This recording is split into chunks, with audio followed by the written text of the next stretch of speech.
Hello, everyone, and welcome to Mutual Exchange Radio. This is Alex McHugh. I'm standing in for our usual host, Zachary Woodman, and today I'll be interviewing Gus diZerega on a unique and fascinating position that he's argued for, democracy as an emergent order. Gus is a retired professor with a Ph.D. in political science from the University of California, Berkeley, and he's now an independent scholar and has recently been involved in an ongoing back and forth on libertarianism with our own Roderick Long. So I'll say more about that towards the end of the episode, but before getting into our discussion, Gus gave me a little bit of background on his relationship to libertarianism, markets, and some of the other ideas that we talk about here. So I think it's helpful context for this conversation, and I'm going to relate that to you now. So Gus was first interested in libertarianism in high school. He credits Charles Koch with buying him his first serious books. Partially these were on Austrian economics, and this helped to pull him away from the more right-wing and John Birch type stuff that he said he grew up with. After that, he became fascinated with Ludwig von Mises, reading Human Action, and even bringing von Mises to speak at the University of Kansas, again with the help of the Koch brothers. From there, Gus got very involved with the libertarian movement, and he met Murray Rothbard and contributed to Rothbard's review of Austrian economics before it changed ownership. This shift was helped along by the progression of the Vietnam War and Gus's growing opposition to warfare and his commitment to peace. While Gus's friendship with Rothbard lasted a few years, Gus still felt that Rothbard and the other foremost libertarians hadn't really solved all of the problems they had claimed to. Namely, he pointed out some issues with Rothbard's position on coercion and social good. So Rothbard said that coercion can never increase social good. And so that means that no act of the state benefits anyone, and there's no means by which to increase social good through the state or through state mechanisms. So this approach, which comes out of von Mises and Rothbard, isn't very useful according to Gus because it doesn't really tell us anything about how to compare acts of a state. Is this doing good? Is this doing bad on balance? It doesn't give us very useful tools for evaluating our world and evaluating policy. So after kind of discovering that and finding the answers coming out of Rothbard and similar intellectuals at the time very unsatisfactory, Gus became more interested in Friedrich Hayek and Hayek's more open-ended and empirical approach, which really opened doors to new ways of thinking for Gus. In particular, Hayek's description of science and the market as both being spontaneous orders was sort of eye-opening. To Gus, this indicated that, if it were true, it means that the market is not unique in its ability to reflect human values through its processes. And so that means, maybe science isn't the only other spontaneous order, which led Gus to his biggest argument and, I would say greatest contribution to the current discussion around politics and economics, which is to claim that democracy, the processes of democracy, are themselves a spontaneous order as well. So, after all of that, Gus diverged from even loosely defined libertarianism. He's still in agreement with the non-aggression principle, but he calls himself now a proponent of systemic liberalism, and that describes a commitment to liberal values together with a more systemic approach to political mechanisms and causes. So with all that, hi Gus, and thank you so much for coming on the show. Thank you, Alex. It's a pleasure to be here. I'm really looking forward to it. Wonderful. Yeah, me too. I think all of this is fascinating, what we're going to get into. But I wanted to start with some of the basics. Can you explain the contrast you draw between spontaneous orders and instrumental organizations as methods of social organization? I think this is going to be important for listeners to understand the rest of our conversation. Right. Everything I do is based, almost everything I do is based on that distinction. Hayek came up with the notion of spontaneous order, growing out of earlier work in the Scottish Enlightenment, and particularly to describe how patterns arise that are the outcome of human actions, but not of human intentions. And the market is the best known example because you get the market process with prices changing and being modified by demand and production and what have you, without anybody being in charge. And you get as Hayek pointed out, a more efficient, better allocation of resources that way than you would if you tried to centrally plan it, which takes you back to Mises and his critique of socialism. The instrumental organization is when we create a group to do something. And it could be a soccer team, but in the economic realm, it's more likely to be a small business or a corporation in which it does have a specific intention to pursue. It is the product of human intention as well as human design. And it's what we usually think of as organization. In usual libertarian talk, the state is described as this. There is a state, it has goals created by people in power, and it organizes itself to pursue those goals. And that would be very different from the market, which has no general goals of its own. And so people can pursue their own goals, which often are in competition with one another. And then the market process works to weed out those that are in least harmony with its underlying principles. And so if we think of spontaneous orders, think of this could bleed over into what is now often called complex adaptive systems. That means nobody's in charge. They're too complicated to be fully understood in their details, but they're able to adapt independently of the intentions of the people or other organisms that make them up. That's great. Yeah. And I really liked that you gave us a contrasting term in instrumental organizations. We do, a lot of discussion of spontaneous orders, at C4SS, and I talk about spontaneous orders all the time.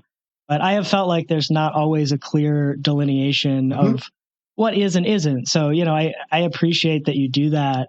And I guess the complex adaptive systems, is that a term you would use to refer to like multiple interacting spontaneous orders and instrumental organizations, or is that an alternative term you're using for spontaneous order?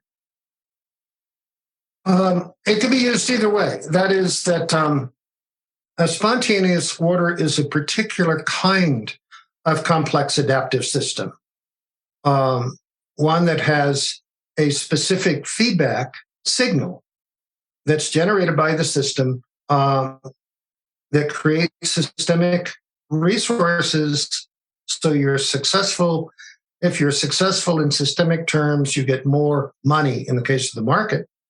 But you might have your individual goals that may or may not be the same.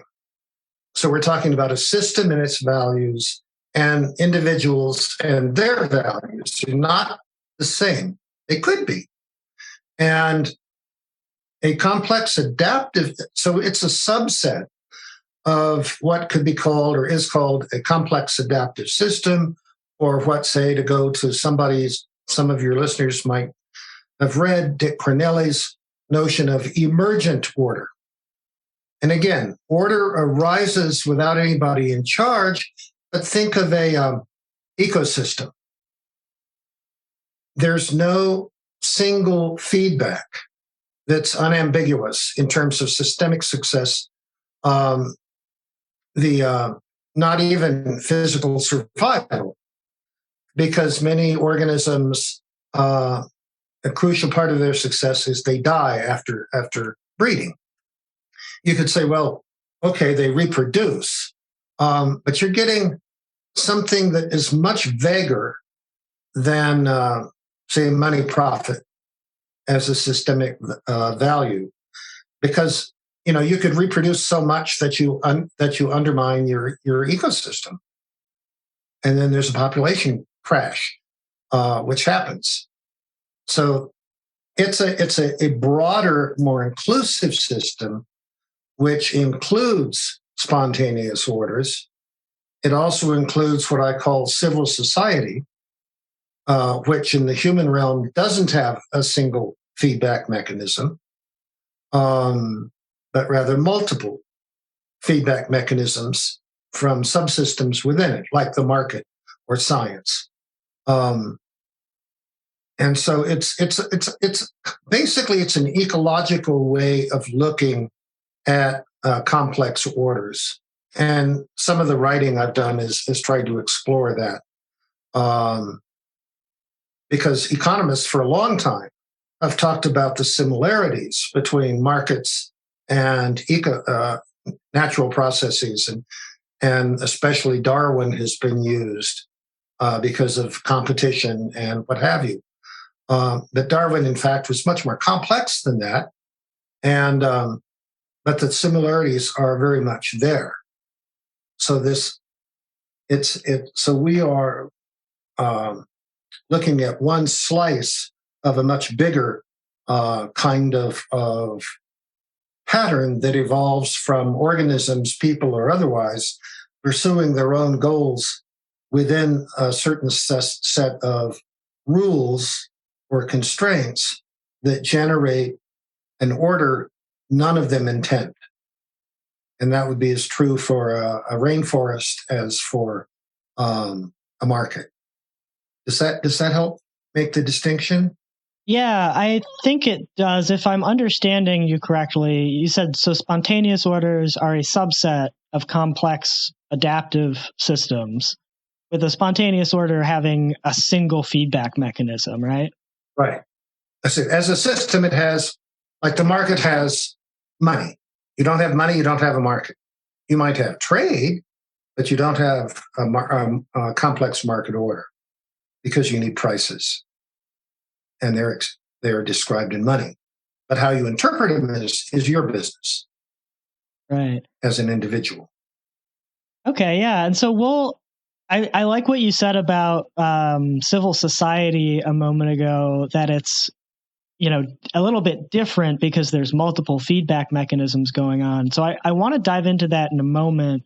But first, if we can take a step back, we've been talking about spontaneous orders, and a lot of your work centers on applying this framework of the spontaneous order to the political sphere in the case of democracy. So one of these essays that we'll put in the show notes is Democracies Are Spontaneous Orders, Not States, and Why It Is Important. And in that, you identify these three spontaneous orders that we've been talking about: markets, science, and then democracy. And you discussed how they often overlap and interact. And I'm wondering, so what is gained by looking for the spontaneous order in the political sphere? What are we gaining by separating it out from, these other complex systems, these other spontaneous orders? Or maybe to put it another way, is democracy the only possible spontaneous order in the political realm? Or is there more to explore here? Why are we looking for, the one political spontaneous order? The way I got there is I first developed, because Hayek himself, along with Michael Polanyi, who also used the term, were struggling with how to describe spontaneous orders when nobody else had ever done so.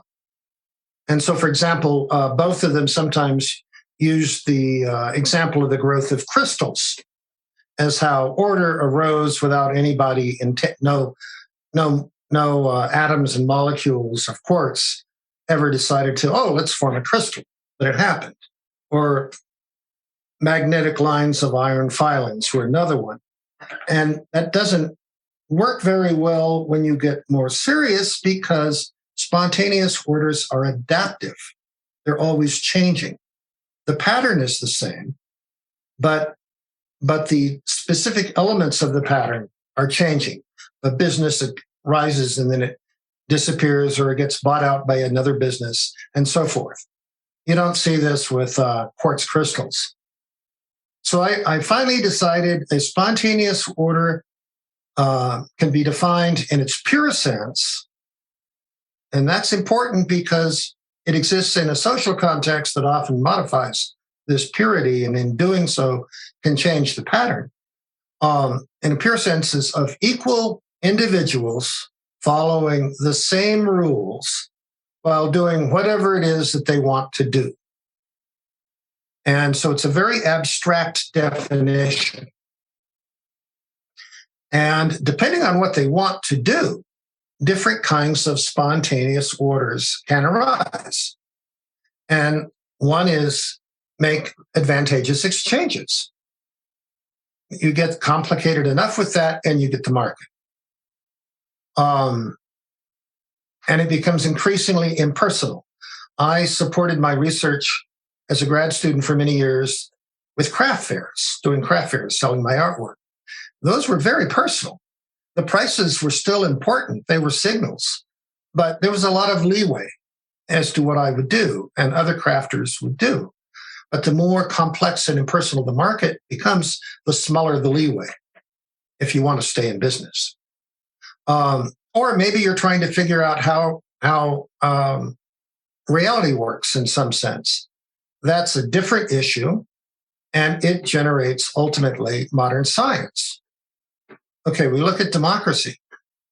Where do the rules, say for the market, come from? One of the most important rules in the market is how property rights are defined. Up to a point, they can be defined simply by custom, and that's how they originated, of course. But as interactions become more and more and more complicated, custom needs to be modified. For example, there was just a couple of days ago, research that came out that said that various forms of pollution, atmospheric pollution, took a couple of years off the lives of millions upon millions of people. And at that point, you say, should there be a property right to pollute? And if so, how much? Well, Rothbard initially, as an anarcho-capitalist, argued there should be an absolute prohibition on pollution as a violation of boundaries, which made him sound very green.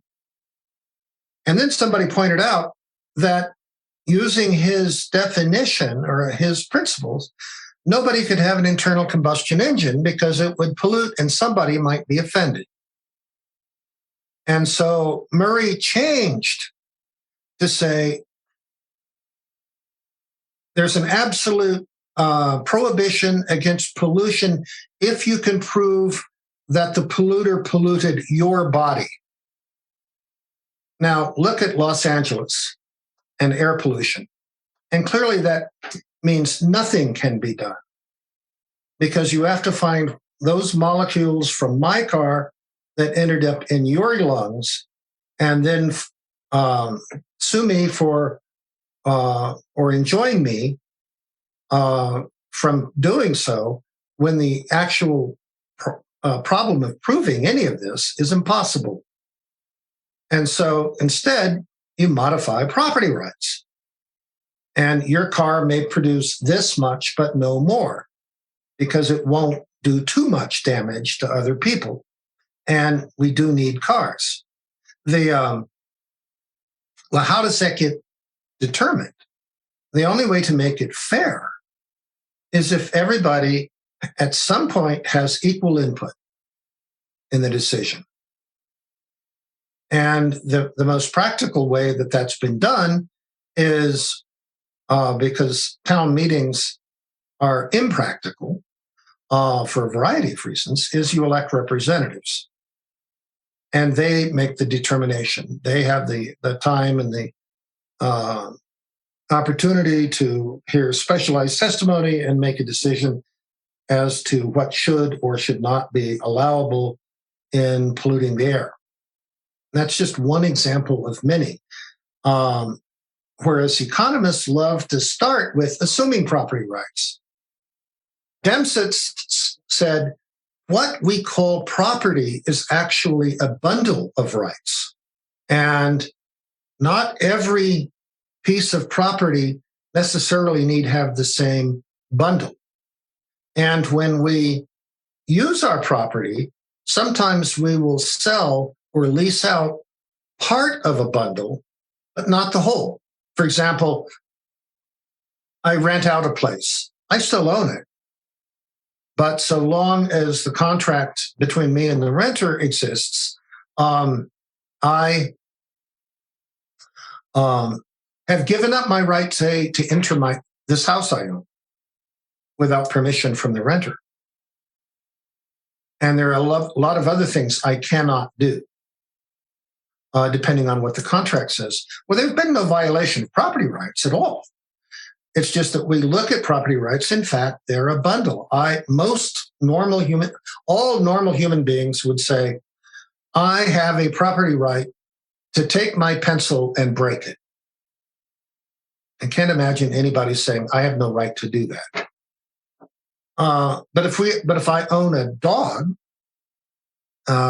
such as recently paid me a visit, do I have a property right to break a living dog in half?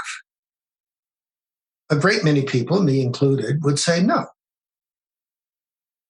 You can sell your dog. There are a number of things you can do with your dog because you own it. But one thing you may not do is torture it or maim it for your own pleasure. You don't have that right. And is that a violation of property rights? No, of course not. Because it says this bundle is what you own, and you can sell or lease out part of it, like land trusts, all sorts of possibilities. Who makes that decision? Well, it could be based on money, in which case you've biased the decision to favor the rich, or it can be based on equality among people, in which case it's what the community as a whole decides is the appropriate way to allocate property, or property rights, I should say. And this is what democracy can do in principle and sometimes in practice that cannot happen with science, although science can help us understand what that should be. And the market can certainly help us understand what the economic consequences of different definitions of bundles would lead to. So it's not irrelevant, but it's only shedding light on part of the issue. And so democracies are the fairest way we have to determine what should be property rights, what are their limits, and when they're violated, what are the avenues we can take to bring that to a stop. I would argue. Because just like markets, just like science, every participant is in principle equal at some point, in the case of democracy, with the vote, with every other. Thanks. Yeah, thanks for going through that. I think I have a better idea. I did find myself, as I was reading this, starting to argue with democracy as it exists, and then realizing, wait a minute, that's not what we're talking about here. We're talking about an abstract set of process or set of processes. And yes, just like the market as it exists, every libertarian I've ever met says it's not the free market. Right. And I would agree with that as well. And yeah, I mean, it makes sense that if we look at democracy as yet another spontaneous order that we can use to solve the kinds of problems that, the market is not good at solving, or that science is not good at solving, that's something we should consider. And I have some things I want to push back on with that. But before we jump into that, I actually just wanted to kind of lay it out for our listeners. I think the point of agreement that we come from here is the left market anarchist mutualist approach at C4SS is one that says, hey, property rights is a lot more complicated than an anarcho-capitalist would have you think, right? And sort of recognizes that actually it's a bundle and it's negotiated and it has to do with the political sphere and all of these things. So I just wanted to kind of lay out, I think we agree in that sense. And then, yes. Yeah. And then the sort of the direction that I would go is we were talking about the analogy to biology earlier, or maybe even closer connection. And you mentioned Darwin. And of course, on the mutualist side, we always talk about Kropotkin, which I guess, it ends up being the argument that like maybe we can all do it through a town hall. And of course, I'm not a social anarchist, so we'll have to hash that out in a moment. Okay. I admire Kropotkin, and I love his book Mutual Aid, and at one point in my life read a lot of his critical stuff too, and found among the anarchists I read, Kropotkin was the most impressive. Yeah, I think there's still a lot to be said for him. This kind of leads into the next question I had, which is about civil society. So I was just saying, I would often if someone asked me, how would you as an anarchist solve the kinds of problems we're talking about, I would place this in either the market or civil society. So you claim that, libertarians often locate freedom, liberty, whatever we want to call it, in the market, and you see it as being placed better in civil society. So I guess what I want to ask here is, what is civil society in your definition, and what do we consider like properly within the realm of civil society? Good questions. I make my task a little easier by saying civil society doesn't include families. They're their own thing. So civil society is the whole network of relations that arise among primarily equal strangers or friends. And so that includes the market. It includes science. It includes democracy. It includes also many things that are not spontaneous orders, that may be complex adaptive systems like language and music. And then it includes many, many different instrumental organizations, from sports teams to African violet societies to anything else that people might want to get together to cooperate on something of common interest. So civil society is incredibly complex. And what keeps order in it, I use the analogy, even though it's a static image, whereas the reality is always changing.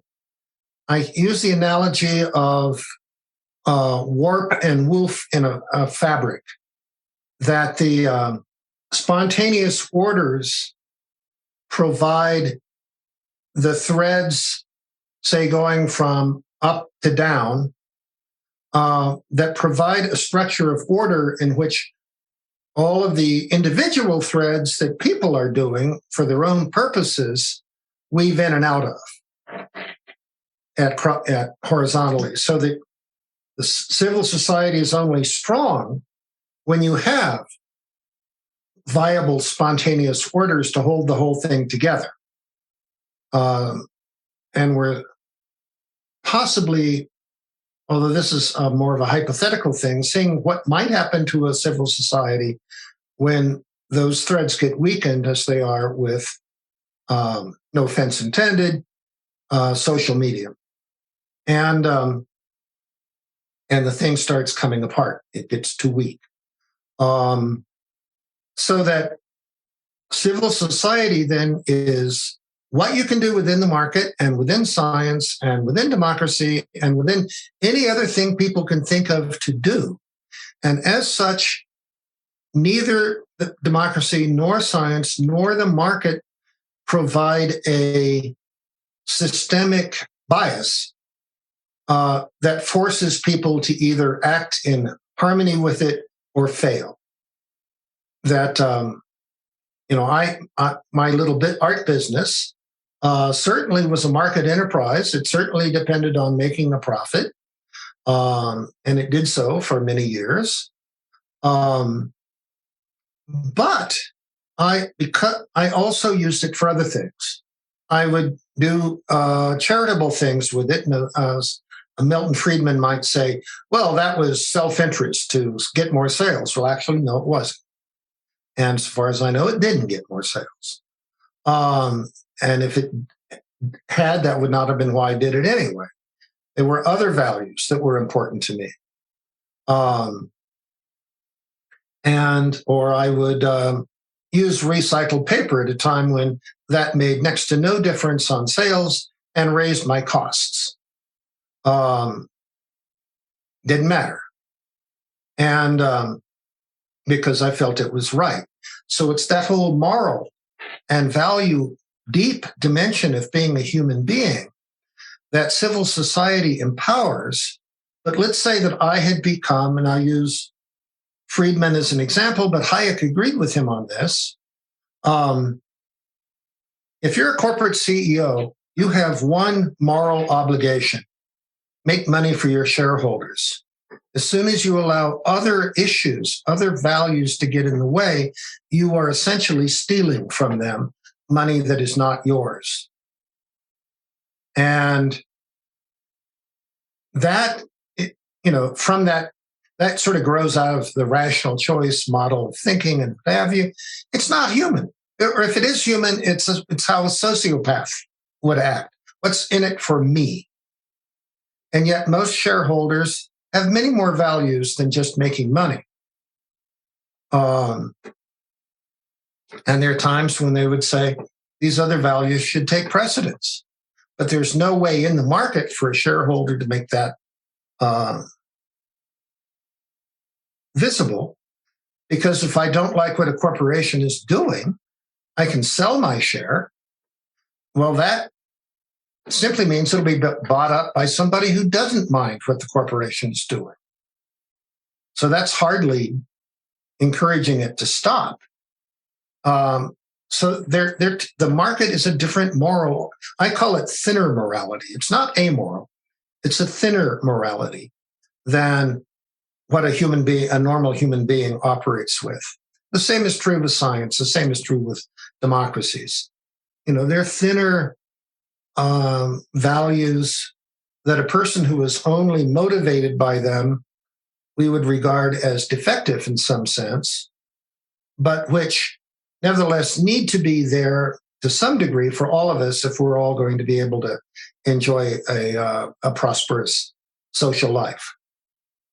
Does that make sense? Yeah, and I think you're anticipating one of my concerns with democracy, right, is in the same way that we see folks in the market become, sociopathic about it, very focused on profit above all else. We see this happen in the political realm as well. Hell yes. Yeah. And so I guess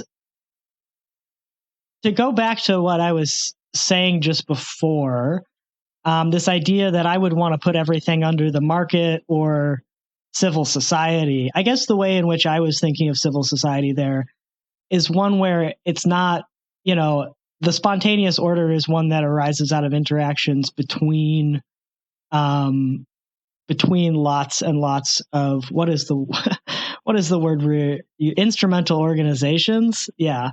Lots and lots of instrumental organizations, and sort of mitigated through those organizations. And so, I guess the way in which I think about the problem of how do we build social and political structures that allow for human flourishing and human freedom, it seems to me like the political instrumental organizations, one thing that they could be focused on as an end goal or as an organizing principle would be increasing complexity. And I bring this up, I know it seems a little bit out of left field, I bring it up because it became a point of discussion in a mutual exchange we ran recently on economic calculation, where we had an anarcho-communist essentially say, okay, I think anarchists are right that complexity of human purpose is what we should all be aiming for in the political sphere, right? The ability of people to live all sorts of different ways. Mm-hmm. And yeah, so she kind of tried to combine this into, because of course, as a communist, she's trying to combine the political and economic sphere into one institution. And so she basically proposed an updated version of cybersyn, cybernetics that would do this. And her change to the original cybernetics was to create an engine that generated complexity. And so it's a little out of left field, but I think it's interesting to think about. And I was reminded of it while I was going through these readings. So I'm wondering if you have any thoughts about that, or how complexity plays in. Yeah. Let me start where you started, and then hopefully I'll remember the rest of it enough to sort of stay on target. You said spontaneous orders, or the market starts with instrumental organizations involved in very complex exchange relationships. I would say no, that there is an instrumental dimension to most human action. But most human action is not simply instrumental. It's like that saying, friends are useful. But if the only reason you have a friend is because they're useful, you're not a friend. And so we have our various reasons for getting involved. I started my business primarily so I could write a dissertation. And I had to be able to support myself to do that. So it served an instrumental purpose. But then all sorts of wonderful things grew out of it. And of course, writing the dissertation was not, instrumental, was certainly not a market value. In the process, I formed a little organization, my business. It was an instrumental organization. It did exist to sell my stuff. I still controlled it, so there were certain things that weren't instrumental, but it was, the bigger the organization, the more,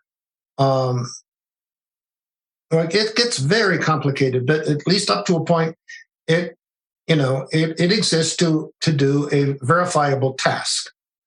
And I want to mention Hayek's Road to Serfdom. He talks about how socialism inevitably leads to dictatorship and the rule of the worst. Socialism in the sense of state planning of the economy. And I agree with him.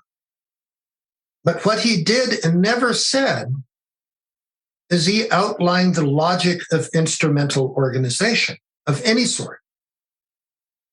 That what keeps most organizations from becoming authoritarian or totalitarian is because they have limits on what they can do to enforce loyalty by members or punish people who do what they don't like. And then they often have more limited goals, selling widgets. But the logic's the same. And that logic, which is compatible with the market, with market logic, is why so many people found rational choice models of human action persuasive. They weren't the only humans that act purely in terms of rational choice are sociopaths and or maybe psychopaths, but certainly most people don't all the time. And I underline the distinction between the complexity of individuals and the relative simplicity of the systems in which we operate. And even though they're relatively simple, they're still complex beyond our abilities to understand the details. I'm trying to now reconnect with what you were saying, Alex. Where do you think I should pick up again on your comment? I think that's actually a good answer, because I was basically asking, if we were to think about instrumentalizing the things that we want out of politics, what would those things be? And I was talking about, wanting to look at political decisions, wanting to understand that political decisions are made through these instrumental organizations, like individuals interact with the market through businesses, and individuals interact with the democratic system through political parties. Let me give an example, if I may. You go into the vote. Let's say there's a state initiative. I'll bring in parties next. There's a state initiative on to pay off the debts of people who've gone to college, say. And you go in as a citizen to cast a vote, yes or no. You can cast it for at least 4 reasons. 2 for yes, 2 for no. You can vote no because you don't want your taxes to go to pay for somebody else's debt. You can also vote no because you think, on balance, it's a waste of society's resources. And you're a member. One is personal. I don't want to pay those taxes. The other is, I don't think it's a good use of the money. You can also vote yes. Personal, because I'm in debt. I want to get out. Or impersonal. I think it would be good for our society if college graduates weren't burdened with what I feel is too much debt. So you start with already a pretty complicated thing just for the initial vote.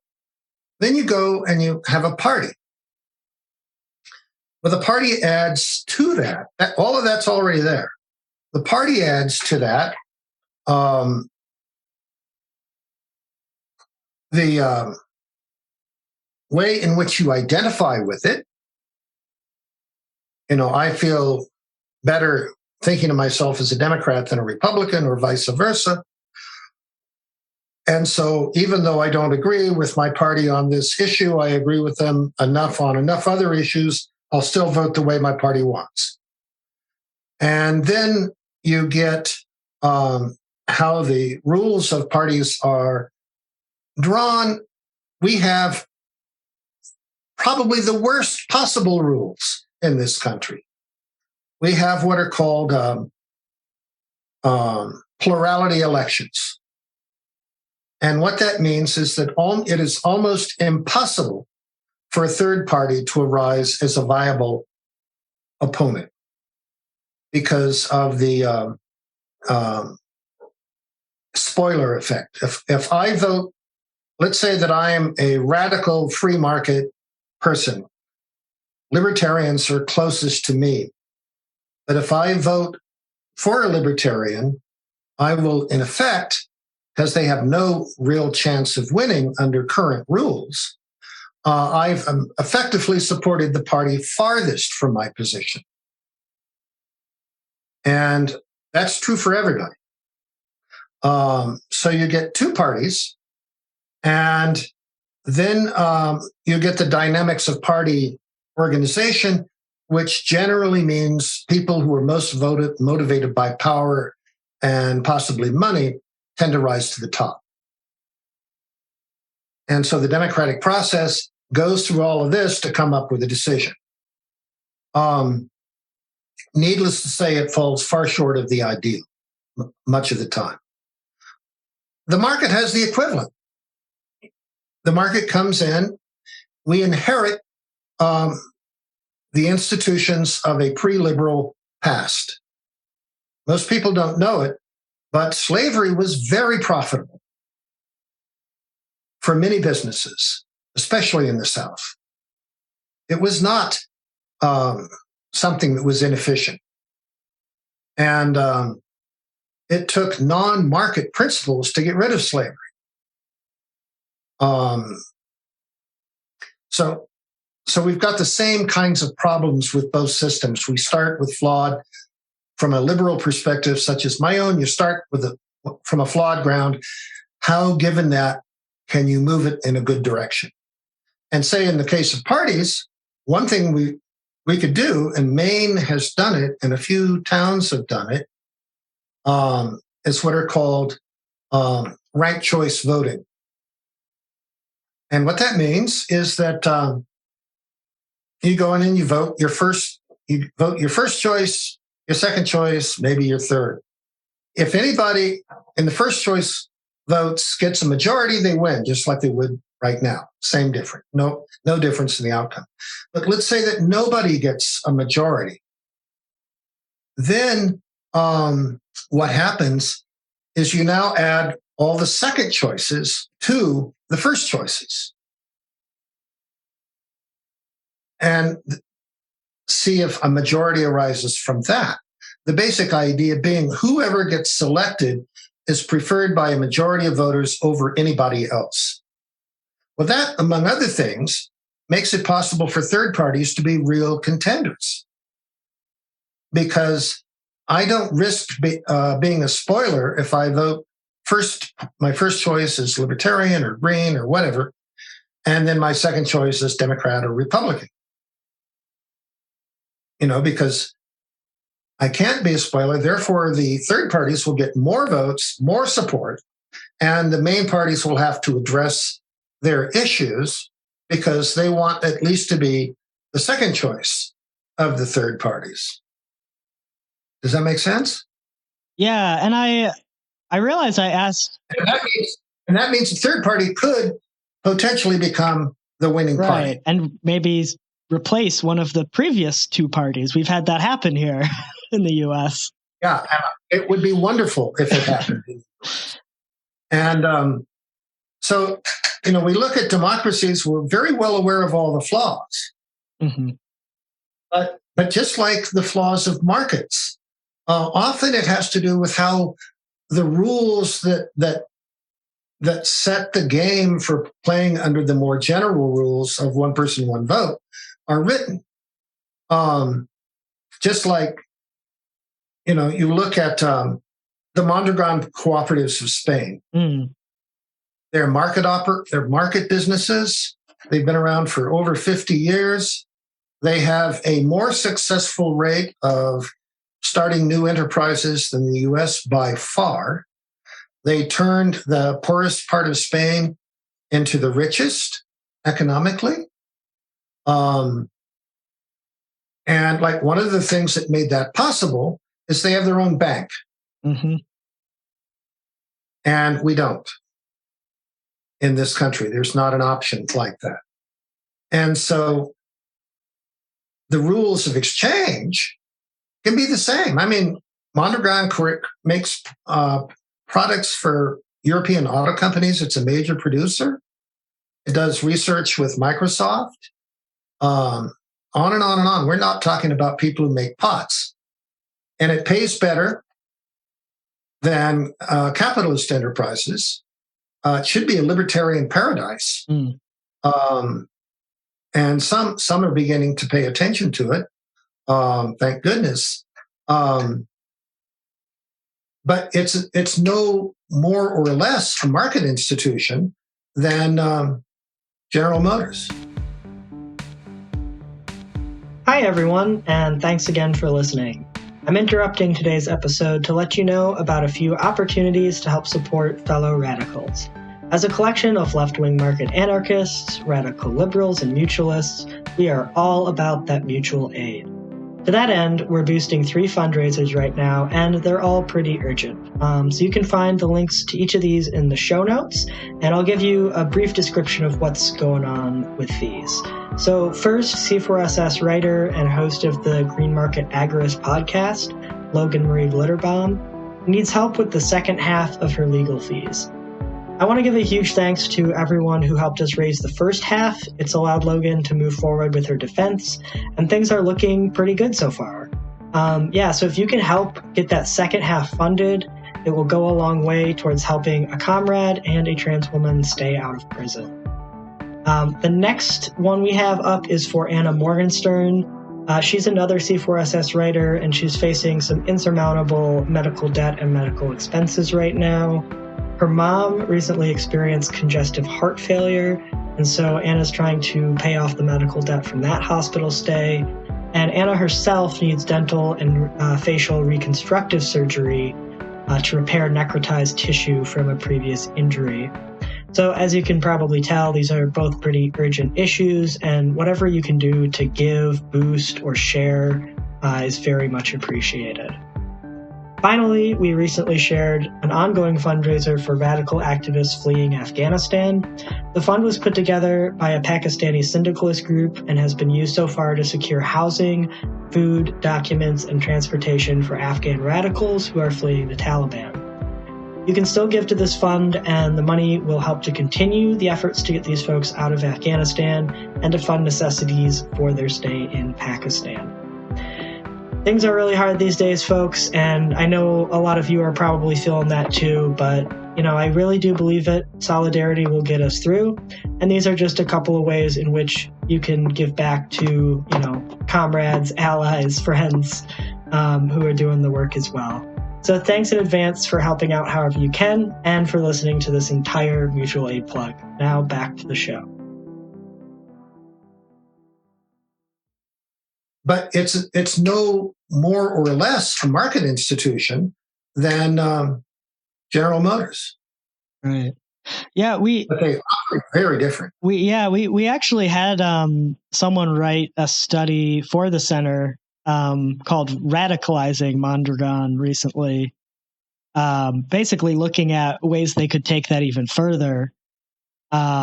Which it's a pretty interesting study, and I think one of the things that you were just talking about, I realize I asked that last question in a pretty confusing manner, but I'm glad that you got into talking about political parties, because that's one of the things that came up for me as I was reading through this. Like, okay, this is a serious problem for democracy.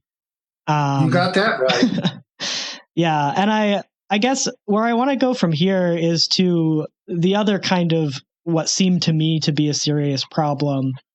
And so in your essay, Spontaneous Order and Liberalism's Complex Relation to Democracy, which is published in the Independent Review, you talk, so you talk about two principles that are present in the two other spontaneous orders, science and markets, and you claim that these apply to democracies as well. And so those principles, as you lay them out, are formal equality, or in science, that a person's social or political status would ideally be less significant than the persuasive power of his or her work.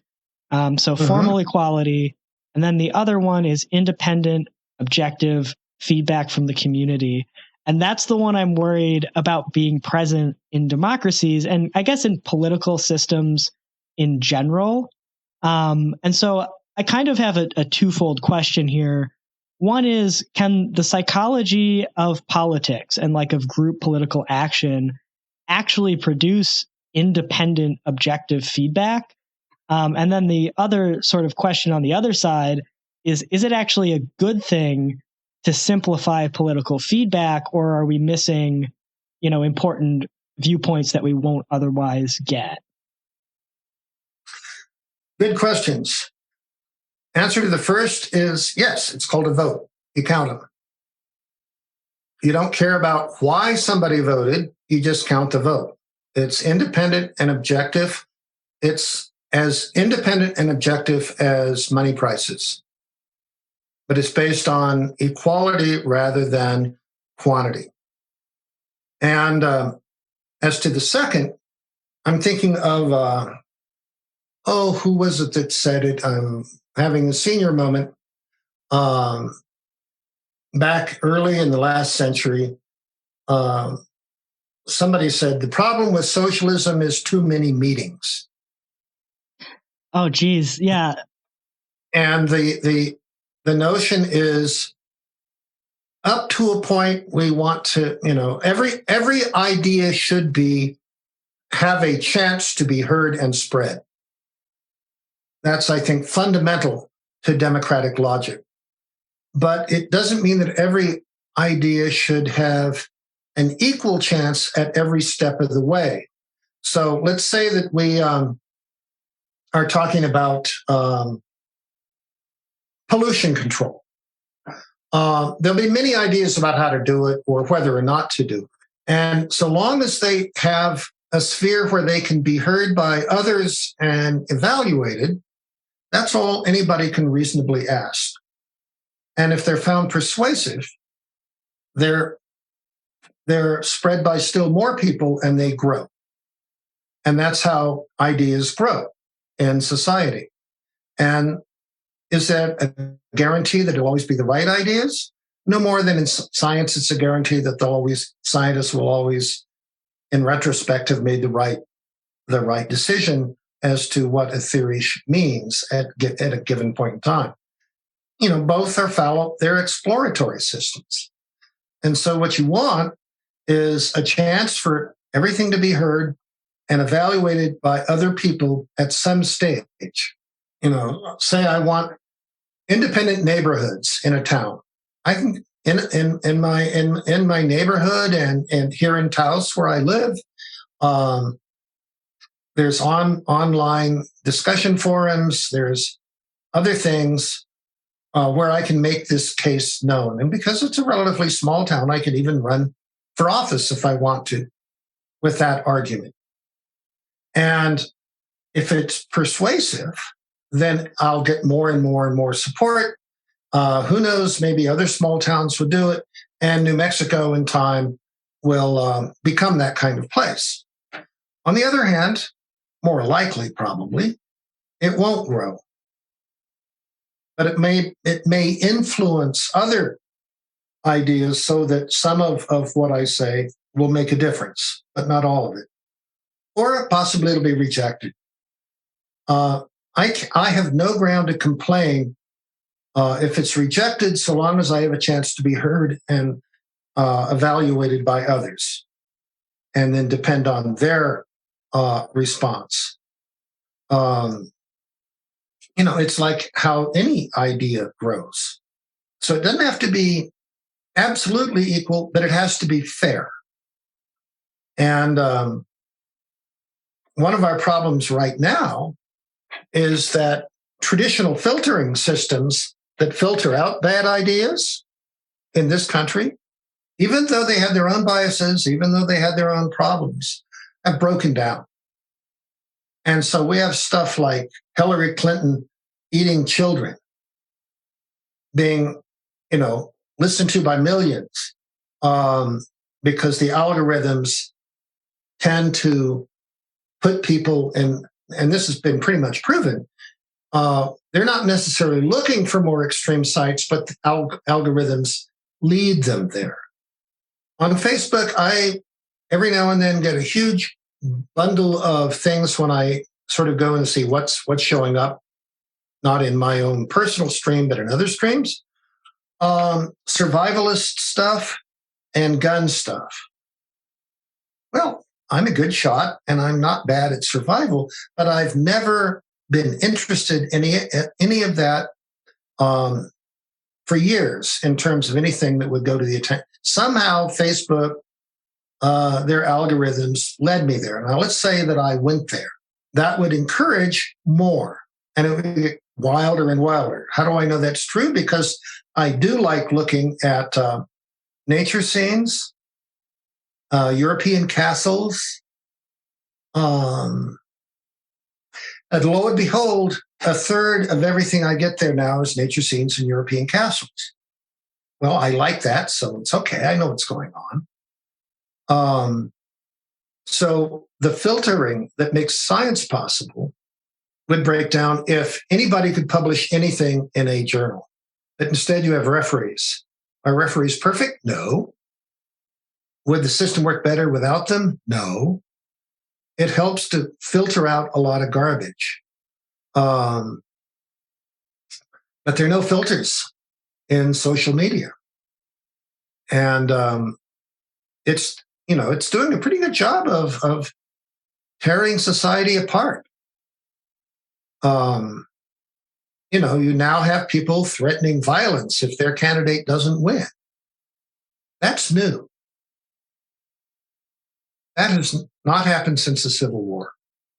Yeah, you've really anticipated one of my questions here, which was, what do you think about the internet and digital communication and whether they're undermining democracy as an effective spontaneous order? And I mean, my day job is actually doing Facebook ads, and so I know way more about the algorithm than anyone should know. And it's horrifying. Like, you can see very clearly, not just on Facebook, but on YouTube, how it's, as you've said, broken down these processes. And so, that kind of leads me to another concern that I have about democracies as a spontaneous order. So we've been talking about spontaneous orders are exploratory processes, right? And in science, we have all of these false leads where you think something might be right and then you find out it's not. I guess my concern is that, using this analogy, right, in science, a false lead is having something incorrect published in a study for a minute until people learn that it's wrong and then it gets corrected. But I guess the concern I have is that the stakes of political decisions, especially on the scale of something like the United States, right, can have some pretty horrific consequences. And I think, even can have and does have. Yeah. And so I guess, even in times when the process itself is not breaking down, when it is the will, the democratic will of the people to do horrible, horrible things, how do we live with that? Is that, what is the advantage that democracy has here, given some of the pitfalls that are so serious? The biggest advantage, I think, is that there has never been a war between two democracies, even though they're flawed democracies. When I was in high school, a big deal was made about Canada and the US having the longest undefended boundary in the world, which was true. We never went into why.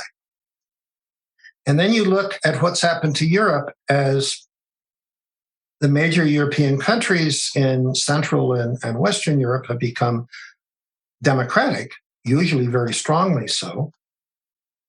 They're not, and even if they're in different alliances, Switzerland is not part of NATO. Neither is Sweden. Their boundaries aren't militarized. Nobody anticipates Norway will attack Sweden or NATO will attack Sweden or anything of this sort. There's a tunnel under the English Channel. French generals have commanded German troops. German generals have commanded French troops. Something profoundly different exists in democracies with all their many flaws, and there are many, profoundly different than in undemocratic systems. My favorite example of the latter is that in the Cold War, Russia knew it was outgunned by the West. Even so, for a variety of reasons that I went into in an academic paper, they could not keep conflict with China from rising to the point that both sides had millions of troops on their respective borders, and even occasional border conflicts, even though it did no good to either of them vis-a-vis the West. They couldn't stop it. They couldn't control it. And nothing, when France left NATO, if it had been up to Johnson and de Gaulle, it could have been pretty nasty. But the two systems were so entwined, and democratic politicians on balance are good at avoiding conflict, which is a weakness sometimes when ultimately you can't avoid the conflict, but is a strength the rest of the time of finding compromises. France left NATO. De Gaulle said our missiles will point in both directions, and then life went on. Nobody changed much of anything. That's a new thing in human history. And given the number of people who died in war in the last century, it's a pretty important thing. I put up with a lot of inconveniences not to have wars anymore. Yeah. And so I would say that's the single strongest argument from just the standpoint of good sense, is that they don't fight each other. And so you want as many viable democracies as possible. Unfortunately, you can't impose them, like with Iraq or Afghanistan. You can't force countries. But at the very least, you can support those that are. And that's rational self-interest. In that paper that you mentioned, Lord Acton, who's regarded as a leading classical liberal, was sympathetic with the South. And he didn't approve of slavery, but he said the South actually had more going for it than the North. And then the North, by adopting all of these very invasive principles like the first draft and all, had shown that it was turning into a authoritarian society. Well, Acton didn't know shit about our history. But one of the things that he was completely wrong about was that right after the war was over, woo, all that stuff went away. Yeah. And Acton... I just wanted to say I found that example fascinating because I've read Acton before and not these specific passages, and it just felt so different from what I was expecting from him, Unfortunately, he was not alone. But but part of it is that, and I think a lot of that is the mistake of saying democracies are states. There's one time when democracies resemble states, and that's wartime. You have an instrumental organization. It has a big one job: defeat the enemy. Everything is subordinate to that. If you criticize that, you're a traitor. If you're an average citizen, they can draft you and you risk your life, even though left to your own devices, neither you nor the guys you're shooting at would be doing that to each other. And yet that happens. And freedom of speech is limited. I mean, Woodrow Wilson did horrible things as president during World War I. The son of a bitch. And that's an academic term, by the way. And so, yes, democracies can act like states when the population becomes convinced they have a single overriding goal. And that goal is usually war. All the more reason to minimize the chances of that happening, because the institutions they set up don't always completely go away when the war is over. We inherited a number of Cold War institutions that we'd be better off without. Eisenhower talked about the military-industrial complex. We're spending enormous amounts now, and even though currently we're not at war with anybody. Well, right. Finally, we're not at war with anybody at the moment. Right.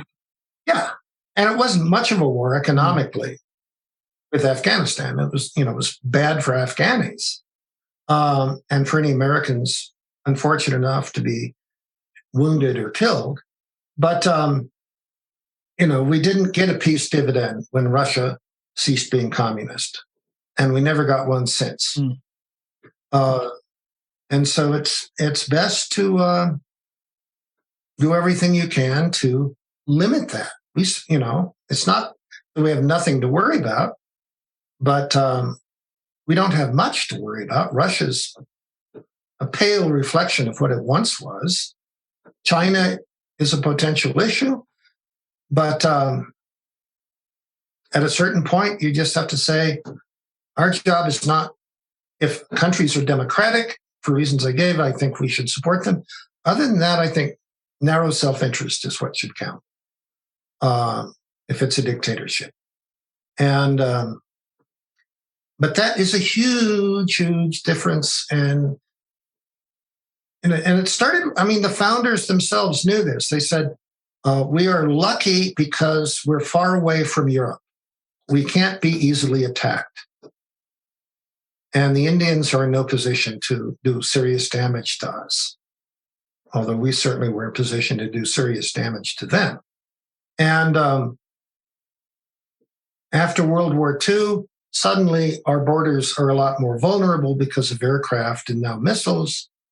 And so you're getting a pressure that Europe long had to raise defense as an issue.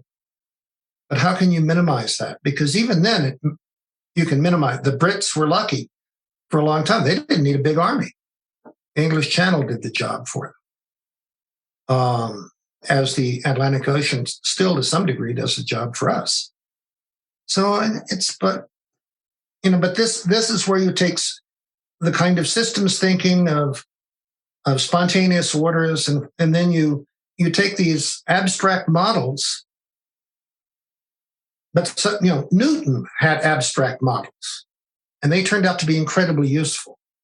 You tweak them to meet certain like friction and things like that. But the modern world was based on it, and I'm not informed enough on modern physics, but I imagine the same is largely true with relativity and quantum mechanics.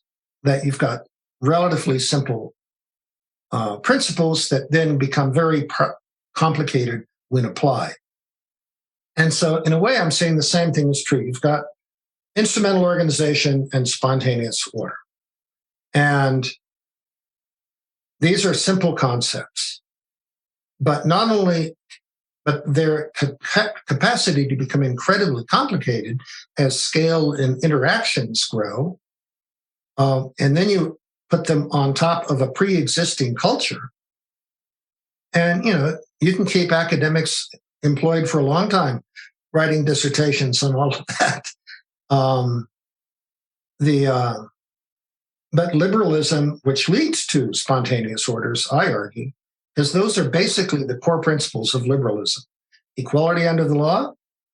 You're free to do what you want so long as you don't violate others. The libertarian principles, I think, are incredibly transformative of life and have proven so. But they're not as simple as libertarian orthodoxy says they are. Mm. In part because the thing that often gets ignored is that instrumental organizations that grow out of spontaneous orders are also threatened by them. And so they will often seek to manipulate or control a spontaneous order to preserve their own position. Who pushes for tariffs? Right. If you look, it's not working men and women who have been the primary pushers for the amalgamation of government and big business. It's big business that's been the primary pusher. Why? Because if they don't get aid from government, they're threatened. My favorite example, because it's so ridiculous, is a copyright. Which no longer has anything to do with the creativity of the person who comes up with something, but rather preserving a monopoly over it as long as possible by whoever owns it. And that's interfered with, say, science and education. When I first was at Berkeley, professors would put together readers of a variety of articles from a variety of journals and sources and base their classes on that. Nobody got paid anything, but it enriched the classroom enormously. Now that's basically impossible to do. Why? Because copyright owners keep expanding the period under which they own sole access, long past the death of whoever created something. It started because Disney was going to lose control of Mickey Mouse. Copyright was going to run out. So they lobbied and had another decade or two added to their sole ownership. I think Mickey Mouse finally went public over the last year or two. But they have Star Wars now as their right. That was the trade-off. Yes, and I bet it was deliberate. And yeah, but they do that to everything, and because an instrumental like Hayek did with deserved him.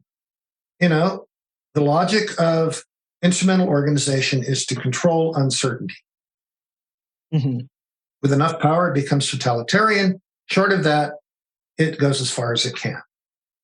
And so it's, spontaneous orders both make them possible, and then once they exist, they have an incentive to limit the power of those orders.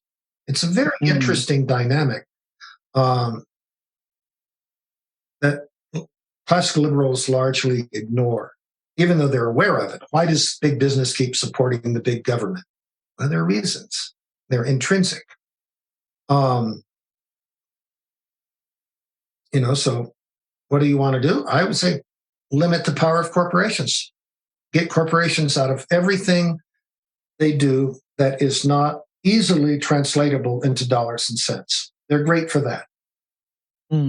They're good at building cars. Do I want them owning agriculture? No way. Because dollars and cents don't measure economic or environmental sustainability, for example. Do I want them controlling education? No way. Because a kid in school is not a consumer. He's not going there to get a car. He's going there to get an education, which means learning things he does not know in order to do things he cannot imagine. I mean, and not to mention being shaped into a particular social order. Right. So it's like, and again, that gets us back to civil society. You want a corporation to be part of the picture where the market is most perfectly in harmony with what the values that are being dealt with, like cars. Nobody does it better. But as soon as you get into more complex relationships, the translation breaks down and you get distortions and unpleasant things happening that, as I say, cripple education. They cripple sustainable life on Earth. I mean, who finances climate change so-called skepticism? Not scientists. Most scientists agree it's real.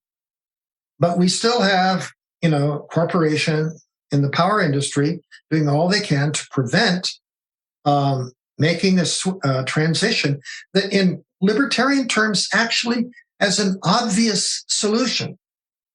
Mm-hmm. Not that I've ever heard a libertarian other than me talk about it. What you do, and there's a wonderful book by Peter Barnes called With Liberty and Dividends for All. Peter Barnes, Barnes. And it's a small book. It's not a big, thick one. And he's an excellent writer. And his basic point, which he traces back to Tom Paine, as perhaps the first person to have come up with the basic idea, is that when resources are not produced by people, like cars, for example, are produced by people, but iron is not, then the people of that nation, community, whatever collectivity you want to call it, own it. And so if you want to mine iron, you bid for the right.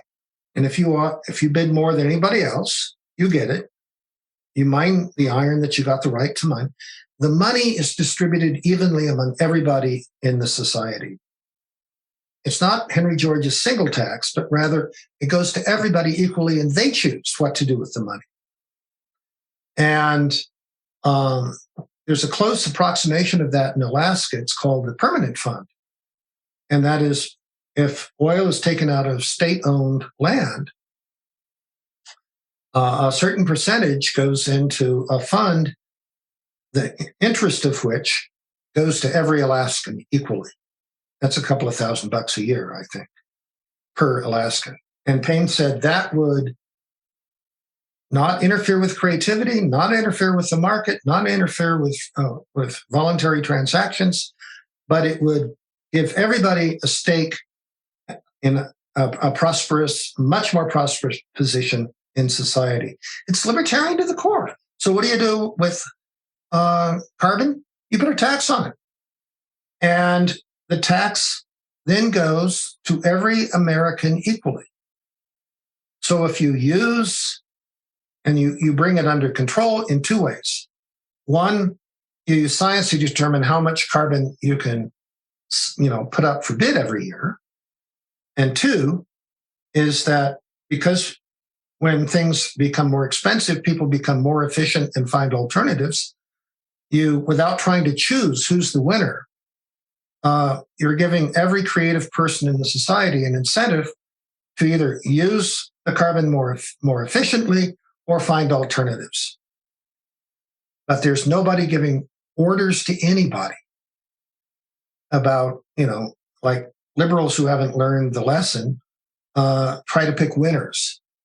We'll get money to the solar industry. And the solar industry is happy to tell you why they should get that money. Right. It may not be the best. And even if solar is the best, the money will go to the most politically well-connected, not necessarily the most creative. And so, that part of the libertarian critique of liberal planning is accurate, in my view, completely. But the solution is not, therefore, don't do anything. It is to get the property rights right.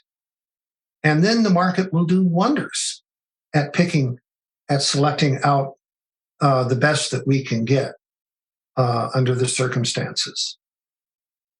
People say, well, doesn't sound libertarian. I would argue it's more libertarian than the status quo of no regulation. Yeah, and I'll put that book with Liberty and Dividends for All in the show notes, and I'll also shout out, if folks haven't listened to our last episode with Evan Pierce, that's all about universal ecological infrastructure. Bringing all of these questions of sustainability into the market and into anarchism. And what first broke me in a serious way with libertarian ideology at a practical level was conservation. That libertarianism could not solve that problem in the Rothbardian sense of the term. And I gave those two examples. Oh, that was before I was doing the presentation, before we were asking questions. But Murray Rothbard initially addressed the issue of pollution by saying, you should have an absolute prohibition on violating boundaries. And therefore, whoever pollutes can be enjoined against it. And that sounds pretty good until you start remembering that a minimal amount of pollution then becomes still a violation of boundaries, and somebody can sue to bring it to a stop. So you couldn't have a internal combustion engine in California, or at least in the LA basin. And when Rothbard was hit with that, which was that it was ridiculously phrased, then he moved to the other extreme. This should only be allowed if you can prove who the polluter is. But of course, the pollution of the air in Los Angeles, every single car has an incredibly small percentage, and nobody knows how to identify it. And so that means in practice, you could not protect clean air for people in Los Angeles using Rothbard's principles. And when I read both of those, and I was hoping, I respected him highly, and I was hoping he could solve it because it was really bothering me. And when I read those, I said, Nope, strike one, strike two. There's no room for a third strike. It's just impractical. And is a catalytic converter the best alternative? Probably not, but it did the job. It made people rich because of their political connections. Of course, that's part of the price of doing it that way. But it's still better than nothing. And, so that the libertarian task or the market task is how can we bring the market into harmony with the natural world that ultimately supports it? Yeah, that's the $1 million question right there. Yeah, and I think it can be done. But it can be, but for example, I did presented a paper at a conference that the Forest Service put on, arguing that the Forest Service had a long record of mediocre management and even corruption at times. But they were still better than not having national forests. So how could you do it better? You could do it better, I argued, by having democratic forest trusts. And so the forests would exist, but it would be run by people elected by people who were members of that trust because they cared about that forest. And so politicians who didn't care about the forest would have no say on it. And I'm happy to say that the forest people service people I talked to really liked it. And we see the equivalent of that with the Menominee Indian reservation in Wisconsin, where a tribe manages the forest. And you can see the difference between it and the national forest next to it from space. Wow. Yeah. So I feel like we've gone over a lot of different things that democracies can do well, that markets do badly. And we started talking about this because I asked, like, what do democracies do uniquely? And we started talking about war, right? It limits war, and the only times that democracies really go to war against each other, or the only time that democracies, right? I'm sorry. The only time that democracies tend to violate rights in really serious ways is when they're in a warfare state. Yeah, and it's interesting. I was reading recently about how even anarchists in the Spanish Civil War had things like generals and military structure and did things they wouldn't otherwise have done, recognizing, if you're existentially threatened, it's kind of your only choice. Exactly.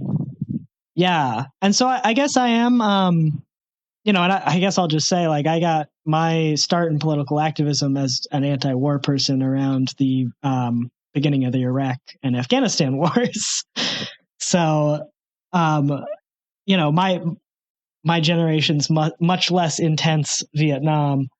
But I guess the question I have and the problem that I'm having with trusting democracies to do this well is the trend that we've seen recently towards drone wars, non-war wars, executive growth. And it's very similar to what we've been talking about with corporations, right? And how they, once they've been established through market processes, they go to try and suppress those same processes. Mm-hmm. And so now we see the warfare state doing the same thing.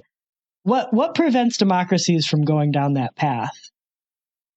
Well, the sort of tongue-in-cheek answer, but there's an important truth to it, is, have you ever seen two stoners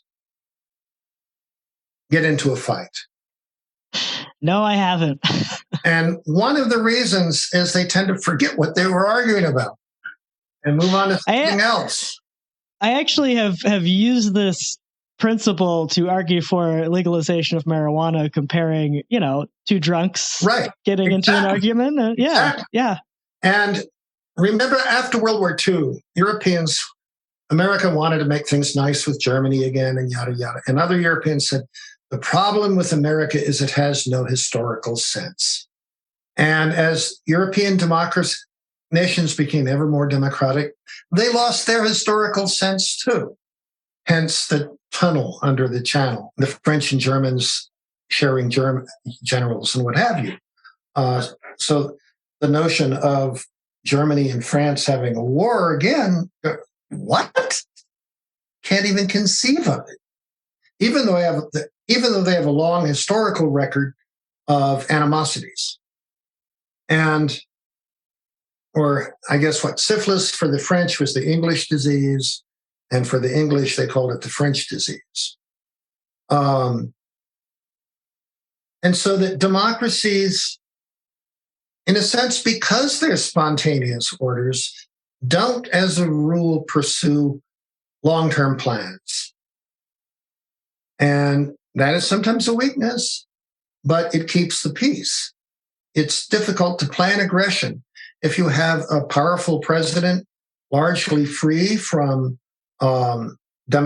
congressional control, actually, our record's no better than that of anybody else. We have fought and done aggressive things to democracies like Guatemala in 1954 or Chile with Allende, when it was entirely the job, when the executive didn't need Congress to go along. He acted like any dictator. And that tells me it's the process, not the people, that keeps the peace.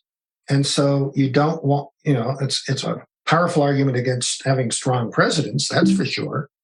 But even then, there were such small democratic societies that no money was needed. It was hard, It was a war in the same way that a 6-foot weightlifter beats up, a 10-year-old. And, if the president had to get congressional approval, I don't think any of those would have happened. So again, it's not that people in democracies are better. It's that their constraints are different. And, so putting those constraints back on is something that we desperately need to do. I believe they're still and just talking about it. Have they repealed the War Powers Act, or are they just talking about it? They need to repeal it. And that suddenly will make the president's job much more constrained by democratic politics and people attacking him over it and this sort of thing. Because as soon as we send our troops somewhere, you get a lockstep of initial, we got to support our troops. Even though, in fact, we're not supporting the troops, we're supporting the politicians that are abusing the troops. And so, I think that is a sufficiently big difference that I would put up with a lot of bullshit from democratic politics to keep that from happening. That makes sense. And, I've just been thinking as we go along, it might be the case that, myself and our listeners might want to go further than that once we get to the kind of goals that you're talking about. But in the meantime, having a president that's out of control is horrifying. And the growth of the executive, it's been really terrible to watch as someone who has been either a libertarian or anarchist all my life and just watch both parties expand it. It's horrifying. Yeah, it's scary. And at least now we seem to have a guy who was never enthusiastic about Afghanistan and perhaps is less likely to use troops than others. Let's hope. And if so, then hopefully he won't fight against repealing the War Powers Act. And if that's so, then that's a very good thing. And this is the conversation I've had with people about universal basic income as well. Is like, I don't know that it would solve everything, but it would sure be a lot better than this. It would be. And let me again rave about Peter Barnes' book. It's a way to do it, and nobody can say I'm being taxed to help somebody else. So it's got that buy-in already. Yeah, it's like, no, this, the wavelength is owned by the people of the United States collectively, like we're shareholders of the United States as a co-op. And so the co-op sells the right to use the wavelength to whoever will pay the most. And then it's divvied up equally among all of the cooperative shareholders. Yeah, in some ways, I think the co-op model is a more accurate model of a democracy most of the time than the state model. Yeah, I think that helps me. It definitely helps me understand more what you're talking about when you say the processes of democracy is to think of a co-op. Yeah. Well, look what our, ironically, we call them states, do. They spend almost no money on defense. They have a National Guard, I guess.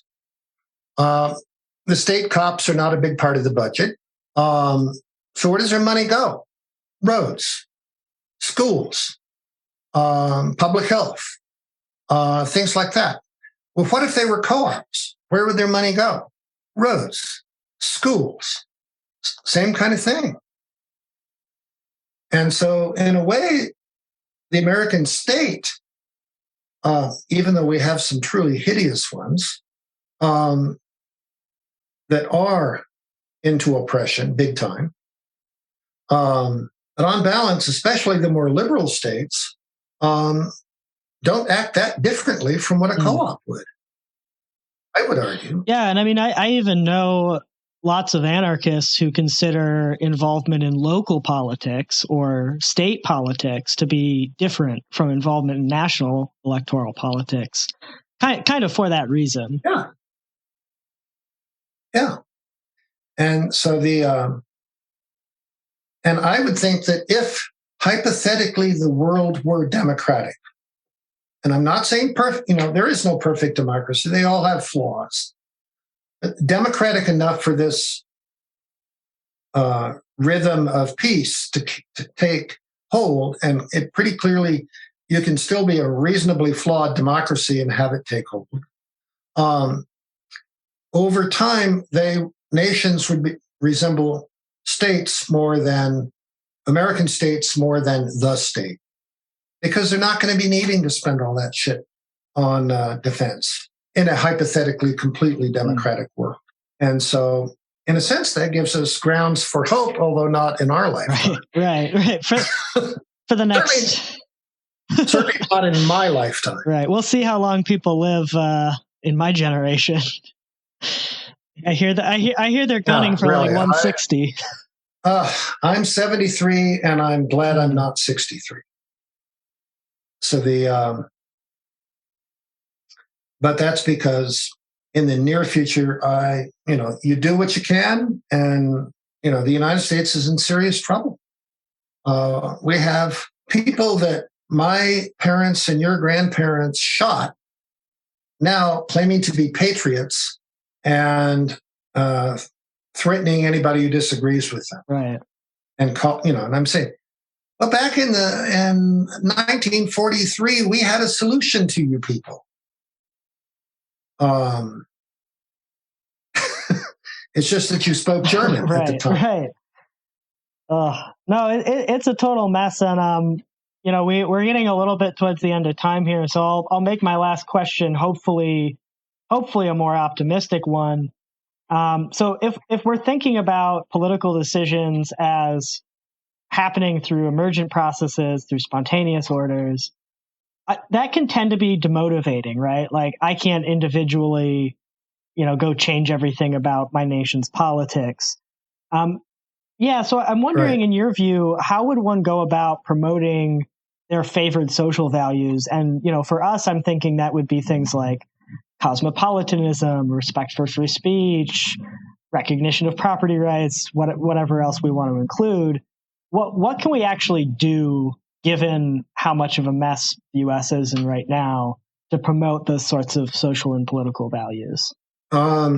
First of all, be loud and clear about where you stand on them. I have, for a couple of very different reasons, a whole lot of Facebook friends, partly because of my work in classical liberal, Austrian kinds of things. So there are people who are Facebook friends there. And then I'm a pagan with books out on that stuff. And so I have people who are Facebook friends from there. And then I just have, like all of us, people who've become friends. And as a political scientist, even though I now have other things that interest me more, I feel, starting with George Bush and Iraq, I felt I had an obligation to use my skills to provide trustworthy information to anybody who read my stuff about what I thought was important that was going on. So nobody ever learned what I ate for dinner last night. Hardly ever do I talk about anything I do personally. Now and then, but rarely. But I do provide information that I think is trustworthy. And that means when I'm wrong, I admit it. I make a point of admitting. So now I was misled here. This is not true. Because then people learn to trust you and know that you're a straight shooter. That's one thing I can do. And that's something you or anybody can do. I'm retired, so I can spend a few hours a day doing it. Most people are not in that situation, but to the degree you are, you can. And then secondly, when it comes to actually participating in the political process, until the final vote, vote for who you want. In the final vote, never let the fact that somebody is not perfect compared to your ideal prevent you from voting for them when the alternative is worse. Did I like Hillary Clinton? No, for all sorts of reasons. I voted for her over Trump, and anybody who didn't was a fool, in my view. But who did I vote for in primaries? Not Hillary Clinton. You know what Machiavelli said, politics is the art of the possible. I believe he said that. Whoever said it was right. At any given point, some things are more possible than others. Always vote or always try to choose for what's reasonably possible over what's utopian. But argue for what's utopian at the same time, if that makes sense. Yeah, it does. And I'm wishing that we had another hour to dig into that, because I think the whole question of possible and impossible is central to the division between liberalism and libertarianism and anarchism, right? It's this whole... Yeah. And I call myself a liberal. Yeah. You know, and somebody says, Gus, what's a liberal? I say, I have a very simple definition. It goes all the way to Locke. A liberal is one who believes the individual is the fundamental moral unit in society. Doesn't mean he's fundamental or she is fundamental in anything else, but morally, individuals are the fundamental unit and all are equally so. And that's Locke. Yeah. Well, I guess I'm saying, I think, left-wing market anarchists spring from that same place. Yes. Yeah. I agree. It's just, I think, a matter of what one thinks is possible. Right? Pretty much. And and I have moved to a kind of quasi-communitarian position, where like the paper that I recently wrote on outgrowing methodological individualism said that the social sciences, many of them have been caught in a sterile battle between individualism and collectivism, when neither is adequate.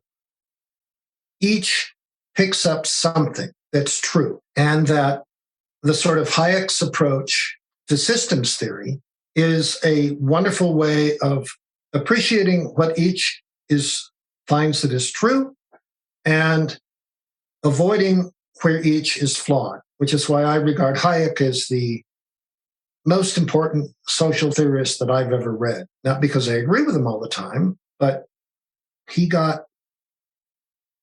a new way to thinking. And that left empirical questions open. Whereas Mises wanted to be apodictic. Right. This was just had to be true. Rothbard was very similar. And Hayek said, no. When I was a Misesian, it was like everything seemed to be ultimately able to fit into a box. neat box, and called Praxeology. And with Hayek, it was more like suddenly the horizons open and there's all sorts of new territory to explore. And you're not sure what you're going to find, but you know it's going to be interesting. And that led me to Mondragon. That led me to my work in ecology. That led me to my work on democracies, which is a pretty good payoff, in my view.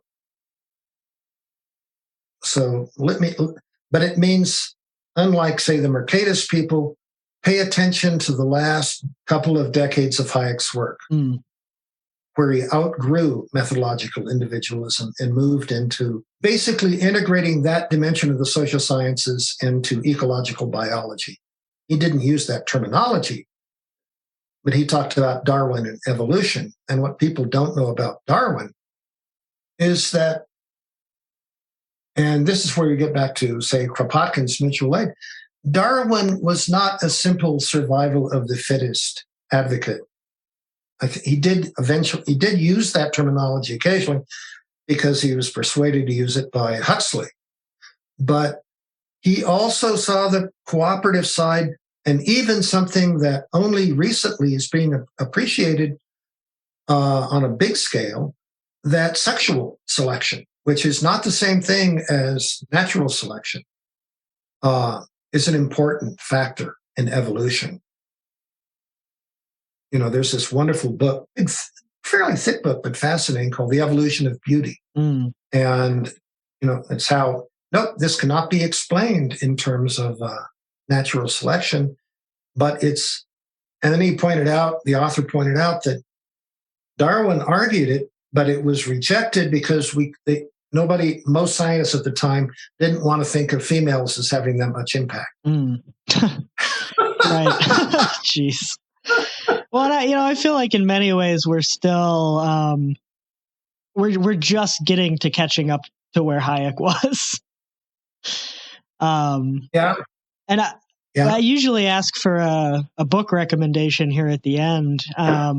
Is there a particular work of Hayek's that you would encourage listeners to read if they haven't yet? Oh boy.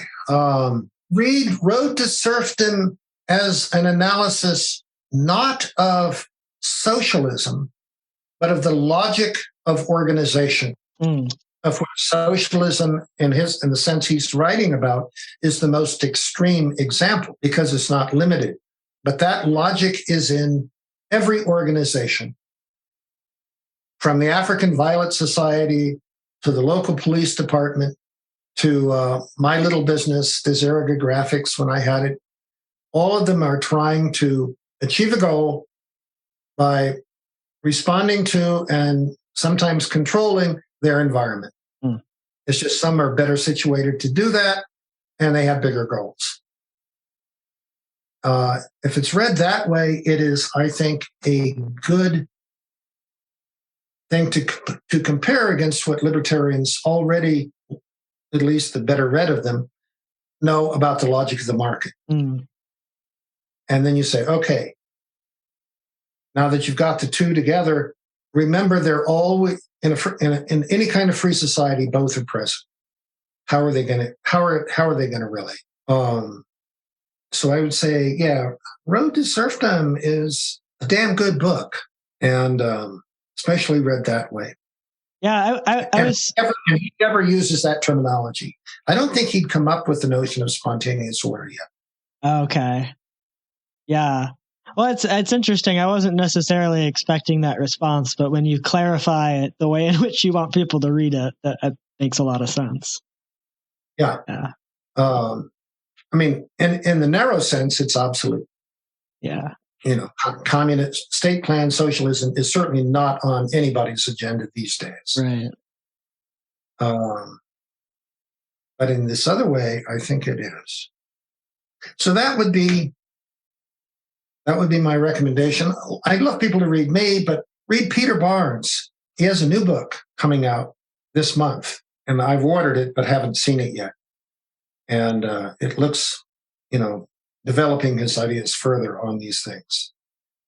And he's a very successful businessman, started out a journalist, became a successful businessman, helped to run an investment firm for many years, cashed out, and now oversees an environmental think tank for writers in Point Reyes Station, California. What's the name of his new book? Ours, the Case for Universal Property. I'll be amazed if it's anything but excellent. Yeah, he's someone I'm not familiar with, so I will definitely be checking that out. And listeners, if you have any room in your reading list, I know we tend to be folks who have long reading lists, but add these to them. And Gus, thank you so much for coming on. Is there anything else you wanted to, make sure we talk about, let folks know about what you're up to? I know you've got a piece coming out in the new Molinari Review soon. Yeah, I don't know when. Basically, I wrote a critique of libertarianism, and then Roderick put it in the Molinari Review. It had already appeared in a couple of other places. He put it in the Molinari Review. Then he wrote a rebuttal. And then I wrote a rebuttal of his rebuttal. This is what scholars do. And that's what presumably will be coming out at some point in a future issue of the Molinari Review. And for all I know, then Roderick will write a rebuttal of my rebuttal to his rebuttal. Probably. I mean, he better. And this is how science is done. And gradually you filter out the crucial points, and you may find a point where you ultimately agree, or you may find out that you agree on a whole lot of things, but there are certain things you simply do not agree on, or that's the advantage of serious intellectual engagement with others, is that we learn things or see insights and directions we hadn't anticipated, and we end up understanding our own arguments better.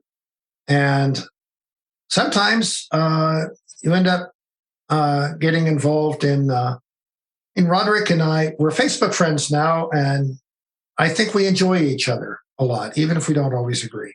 And it just comes from this kind of serious engagement rather than throwing verbal brickbats at one another. Right. Which has become the norm in social media, unfortunately. Yeah. Well, and that's, part of the reason I love doing this show is we get to have folks like you on and do a couple hours of serious intellectual engagement, And I've enjoyed it immensely. That's great to hear. That is great to hear. All right. Well, I am going to sign off. Thank you so much again. And yeah, I'm going to just hit. Thanks, everyone.